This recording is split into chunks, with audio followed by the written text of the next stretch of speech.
So there is a very popular debate, and Einstein has will give a riddles like a thought experiments with the sole motive that has to prove that quantum mechanics is wrong, right?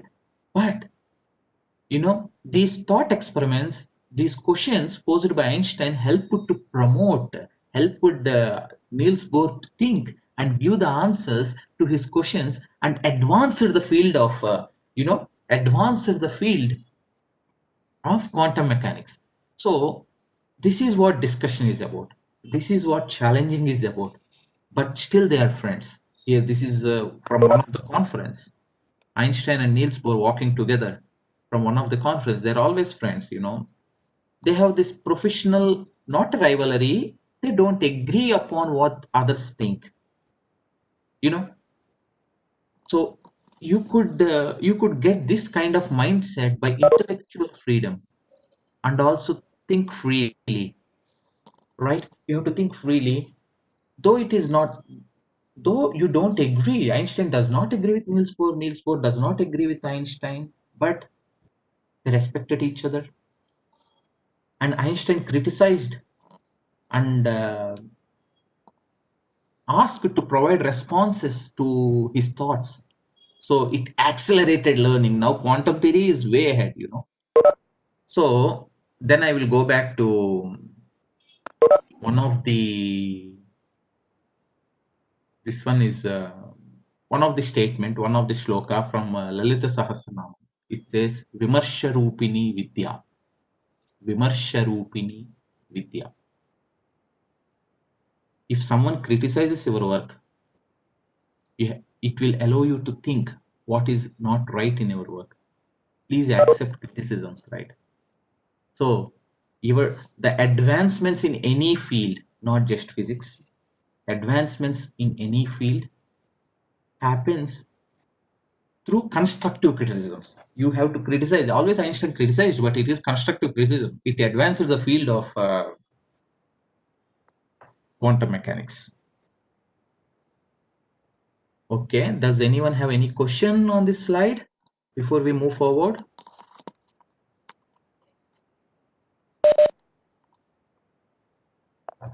Okay. Good morning, sir. Uh, Okay. We all learn many skill sets, like mathematics. In Telugu, what we say, kadupuki, something it's koti vidyalu kuti Kuti korake. Korake. Koti vidyalu kuti korake. Yeah. So we learn many things, right? In Vijayawada, in Andhra Pradesh, especially if learning, in my view, is not for 99.9% of children is for earning. Learning is for earning. Only there will be some people, but learning, when you link learning for earning, you learn what actually you don't like or you don't know you would be good at it. What you would learn is like you always compare the salary statements with some other people and you learn something what you might not like it. Then again we are going to probabilities that only few people will fit into fit into this. There are before 96 there are only 10 or engineering colleges in Andhra. Now I don't. It's there are several hundreds. It's not necessary everyone has to become an engineer. Engineering is a great profession, by the way, but are you good for it? I mean, it's not good for it. Are you? There are. I have some friends. They studied one or in states. I have seen some people. When I am teaching, I used to tell my supervisor, this student is not good at it. This student is not good in this class. This student is very good in class. He corrected me.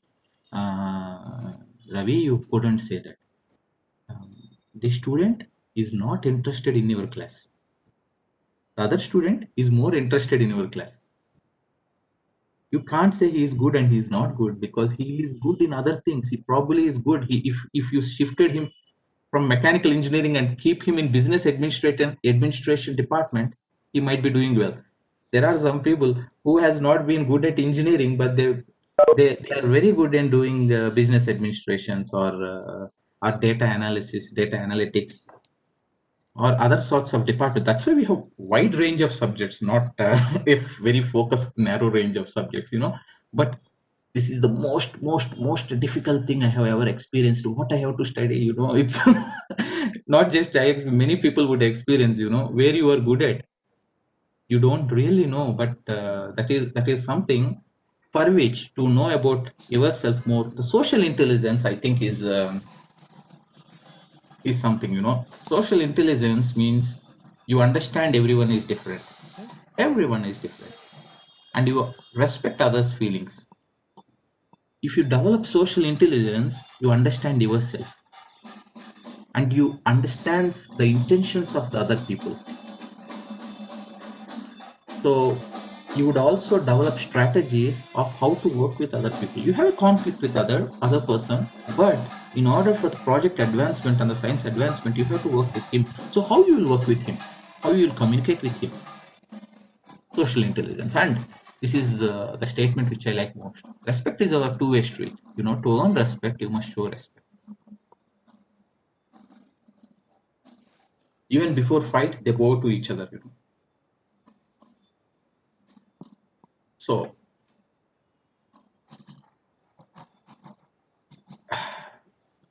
understanding personalities is one of the most important thing for having a happy life.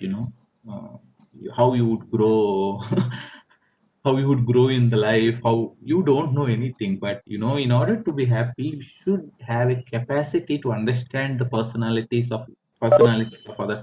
I i quite don't understand. It's after I could clearly see now that uh, there might, or there should be a radical change should happen on how we are learning.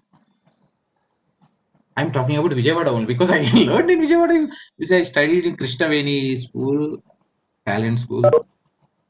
So if you go at 7:30 in the morning till 7:30 in the evening, like 12 hours, a ninth class child or eighth class child is staying somewhere and listening to math, physics, chemistry, biology, English, and everything, but never hear about how to work with other people, how to work as a team. You spend 12 hours every day, including Sundays, Saturdays, and Sundays, and you don't learn the most important skill set.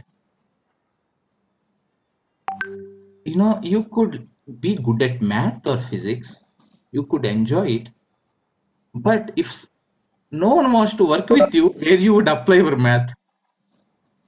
So you have to rebuild the personality, right?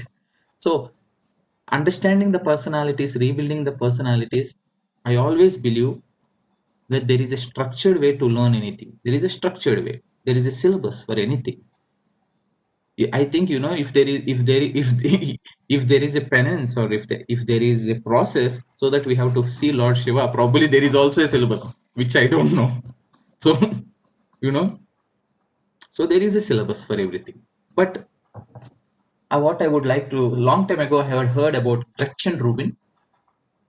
She has done a lot of research on personalities, and what she found were majority of people are falling under these four categories: upholder, obliger, rebel, and questioner.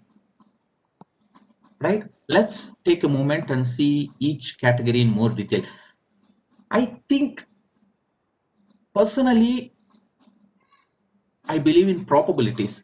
Like, if I have to look at myself, probably 20% of time I will be an upholder, 50% I will be an obliger, other 30% I will be either between questioner and rebel. It is very hard to say this person is an obliger, this person is a upholder, but if it is very hard to distinguish the categories of many people, right, into four. So who is an upholder? Upholder, he meets the outer expectations and meets the inner expectations. What are outer expectations and inner expectations? I can see Abhishek, right? Abhishek, you have a homework and your teacher is asking you to do the homework, right? That is an expectation from outside. Upholder meets the outside expectation. Like if there is a deadline, he meets it. So do the obliger. Obliger also meets the outer expectations. If there is a deadline, he meets it. If there is a class, he don't miss it. If there is someone saying him to do something, he will always do it. He will obliged to do it, right? But upholder also meets his inner expectations, right? So I am going to work every day. There is a certain set of tasks what my boss will dictate, or some other external persons would dictate they wanted to do this, I will do this. But many people will have their inner expectations, like mm, they for me, like the inner expectation, I wanted to learn swimming from last 3 years, I am not learning, so there is an inner expectations, like wanted to learn yoga, wanted to learn swimming, or wanted to spend some time with family. Many so these people obligers does not meet the inner expectations, but upholder meets the inner expectations. And there is other category of the people like questioner. Questioner, he resists outer expectations, only meets inner expectations. A questioner will do a task only if he feels it is the right thing to do. He will question everything. He will question everything. He has to understand whether it is right for me to do this or not. Is it meeting my inner belief system? I will do it. Am I not meeting with the belief system? I won't do it. And the final one is a rebel. He resists both inner and outer expectations. He is choosy. He will do the task only when his emotions trigger him. Like the working with rebel, how it would be like if you are a boss and or a leader, I won't say boss. If you are a leader and wanted to work with the personality of a rebel, maybe you have to try going to a rebel character or characteristic of a rebel, and you might ask, let's see if you can do it. That triggered his emotion. Let's see if you can do it. That triggered his emotion. So he will do it far better than any one of these three categories. So what is the very good category? According to Gretchen Rubin, all of them are good. You need to understand there are most successful people in all these four categories. For example, if you could say, Kamal Hassan is a questioner. The actor Kamal Hassan is a questioner. He don't do something unless he convinces himself. It is convincing to himself. There are several movements in India or even abroad, everywhere. The leaders are questioners, right? There are many successful people in each category. Also very unsuccessful people in all these four categories. But it is good to understand what is who are you. Become self-aware, and becoming self-aware, understanding the personality of yourself and others is the most important skill needed right now. Becoming self-aware, I will give you an example. I will always I'm a bit fascinated about Einstein recently, but right now I'm also reading what is this, Leonardo da Vinci, which is also an interesting personality to me. So let me see. So Einstein, becoming self-aware, I will give you an example, right? I will give you an example. Becoming self-aware, what does it mean? You should assess yourself with brutal honesty. You should know yourself you should be brutally honest with yourself. You could be kind to others, but be brutally honest. Let's be clear, right? um, what you can do, what you cannot do. Don't overpromise. Don't tell like so you will lose your credibility. Don't overpromise. Like if you are being self-aware, like for example, Einstein was offered a post of a job of president of newly formed state of Israel, but he declined it because he knows that he would be a terrible leader. He is a good intellectual scientist. He has the highest brain processing power, what God has gifted it to him. Just like Isaac Newton, he has enormous brain processing power. He himself tells that I am not special, I am extra curious, like childlike curious. But I personally I don't believe it. He has tremendous amount of brain capacity, more than normal human beings do. But he is self-aware, but because he has so many gifts, but he know that he is not he would be a poor poor leader, he would be a he was offered like without any elections, he just there was a phone call, he took the phone call and said we are considering to offer you the president of or prime minister of Israel. So he said just within a word he said I will not be fit for it, I'm sorry. So you should be self-aware what you can do, what you cannot do. That is good. And Akkineni Nageswarrao garu, in one of I listened to some of his, not his, just one of his speeches on YouTube or somewhere. He said, "Swiya lopambu eruguta goppa vidya." Swiya lopambu eruguta goppa vidya. You should know your limitations. Okay. Okay. Here, I have introduced you, not just me, Gretchen Robin. I understand you are following, it is very easy to follow upholder, obliger, and questioner, right? But rebel, it is difficult to follow. Who is a rebel? Who? I tried to explain what I could about a rebel character, but what actually a rebel in our coming to spirituality, Durjeti is a rebel. There is a very popular book from him. It's called Sri Kala Hastiswara Satakam. I did not read it completely. I like few of, but some of the poems are hard hitting. They are we. That is a rebellious attitude. Let me tell you one of the poem. I really like this. నిన్ను సేవింపగ నాపదల్ పొడమని నిత్యోత్సవం బబ్బని జనమాతృండనని మహాత్ముండనని సంసార మోహంబు పైకొనని జ్ఞానము కల్గని గ్రహగతుల్ కుందింపని మేలు వచ్చిన రాని అవి నాకు భూషణములే Srikalahasteeswara. This is this is tell నిన్ను సేవింపగ నాపదల్ పొడమని. I'm just wanted to, my intention is to link between a rebel character to spirituality, to Durjeti specifically. Durjeti, if many people would be aware of it, he is one of the 8 poets in the court of Sri Krishna Devaraya. He is one of the Ashtadikkaja. And Sri Krishna Devaraya is a king in 15th, 16th century of Vijayanagara kingdom. Okay, everyone knows it. I'm sorry to repeat it, but this poem by Durjeti tells this.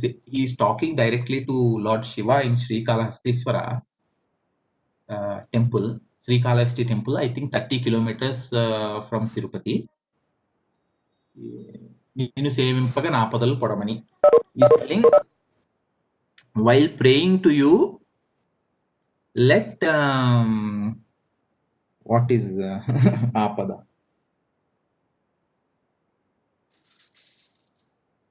Yeah.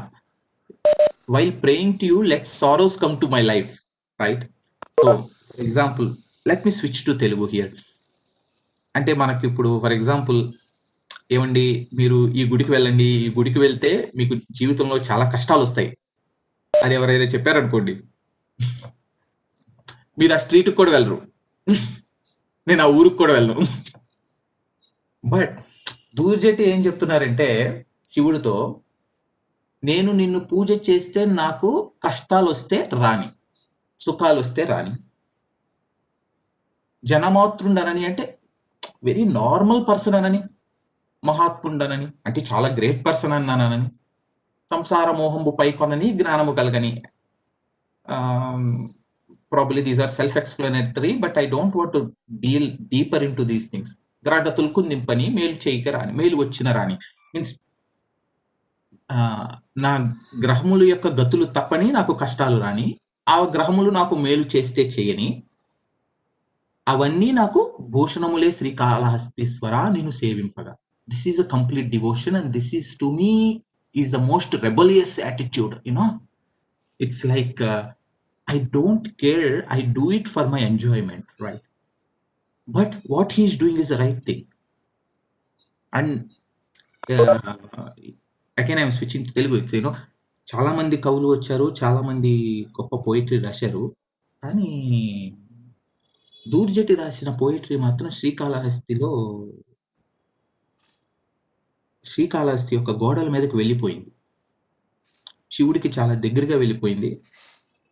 అంటే his purpose has been served. ఇంతకంటే ఇదేమిటంటే, ఈ poetry Srikalahasteeswara Shatakam, I wish I could learn it. This is also one of the inner expectation I am not meeting, completely. ఏమిటంటే, it's like a conversation between one to one conversation. One-to-one conversation. It's not like a very deep poetry. It's like a one-to-one conversation. It's truth. So, rebellious character, he follows his emotions. He follows his emotions, and if your emotions are directed towards the right path, does not necessarily to be a spirituality. It could be towards science, it could be towards a game, it could be towards something which you really like about, then miracles would happen. For example, Mahatma Gandhi, it is so surprising. So many people fought against British so hardly, but no one could control them, or no one could make them fear, make them to generate. No one has generated more fear than Mahatma Gandhi does to uh, the mighty British Empire.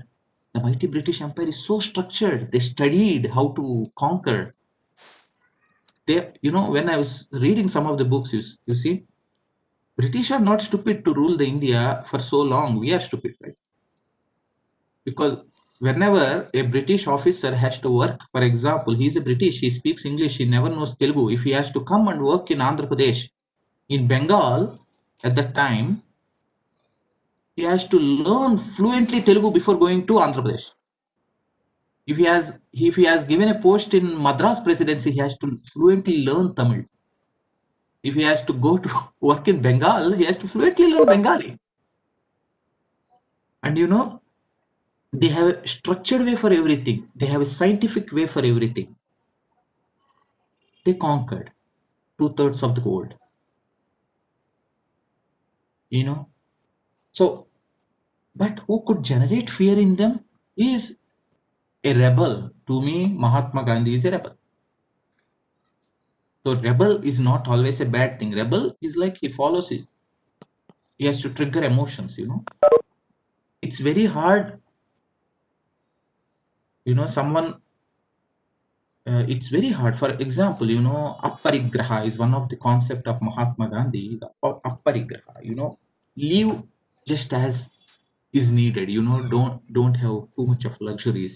Live what it's minimum what you have. Actually, he studied in UK. He's a lawyer himself. He could have made so much of money, right?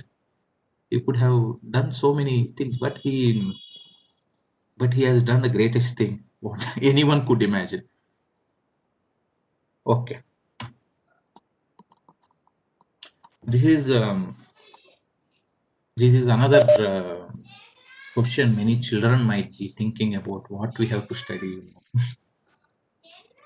The answer for children, I don't know what you have to study, but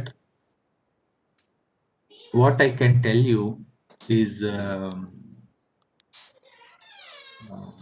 by the way, sorry, is there any questions until this point? Yes, sir. Just our students would like to ask some questions. Then, with the questions, just would like to have some interaction, sir. I couldn't hear you